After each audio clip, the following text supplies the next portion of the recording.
music, and I think COVID was really hard for me as well as everyone else because all of a sudden I had nothing to do, and you feel crazy, you know.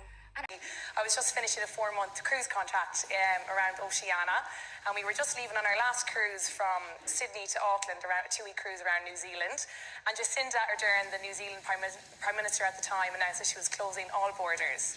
No one was getting in. So we had to do a 180 on the ship and make our 3-day voyage back to Sydney.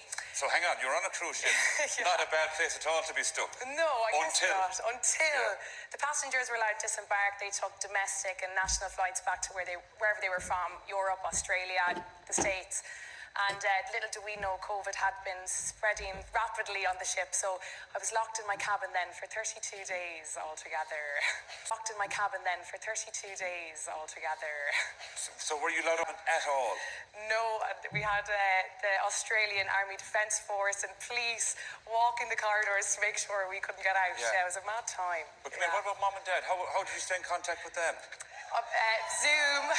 Zoom. Phone calls, yeah, I did, surely, yeah. Yeah, and what about the rest of the fam? A lot of Zoom calls, yeah. Yeah, they were delighted to get rid of you, they said. Probably were for a while. But come here, you how did you eat? What? Yeah, so 3 times a day, breakfast, lunch and dinner, we'd hear a little knock on the door. We'd have to put on our PPE gear, wait 10 seconds for whoever was delivering the food to walk down the corridor, and we'd go collect our little bag of food, and that would do you then for the day or for the few hours. So